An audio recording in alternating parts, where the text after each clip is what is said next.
బాలయ్య చెప్పిన కత్తులతో కాదురా కంటి చూపుతో చంపేస్తా అనే పవర్ఫుల్ డైలాగ్ కి థియేటర్స్ దద్దరిల్లిపోయాయి. ఈ సినిమా వచ్చి 2 దశాబ్దాలు దాటినా ఆ డైలాగ్ ఇంకా జనాల నోళ్లలో నానుతూనే ఉందంటే ఆ ఇంపాక్ట్ ఎలా ఉందో అర్థం చేసుకోవచ్చు. నరసింహరాయుడు సినిమాకి పరుచూరు బ్రదర్స్ డైలాగులు రాశారు. అయితే ఈ పవర్ఫుల్ డైలాగ్ ఒరిజినల్ మాత్రం వారిది కాదని ఎంతమందికి తెలుసు? అవును, ఈ డైలాగ్ ముందు చెప్పింది విశ్వవిఖ్యాత నట సార్వభౌముడు ఎన్టీఆర్. దాని వెనుక పెద్ద కథే ఉంది.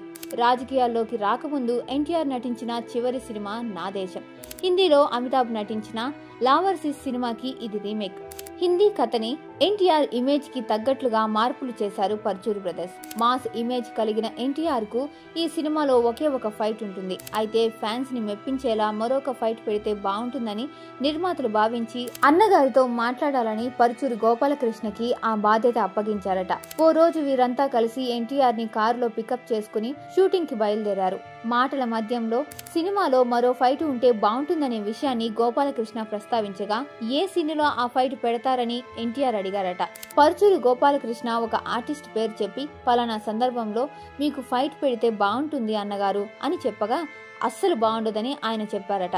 నిర్మాత దేవి వరప్రసాద్ చొరవతో గోపాలకృష్ణ మళ్లీ ధైర్యం చేసి అన్నగారు మీరు 4 దెబ్బలు వేసినా మాలాంటి ఫ్యాన్స్ కి పండగే కదా అని అన్నారట.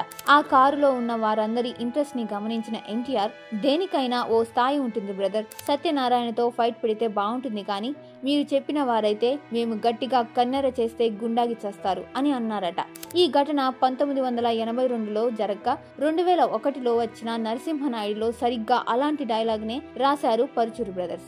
యథాలాపంగా ఆ డైలాగ్ రాసిన వారికి గతంలో అన్న ఎన్టీఆర్ తమతో అన్న డైలాగ్ అదేనని ఆ తర్వాత గుర్తొచ్చిందట.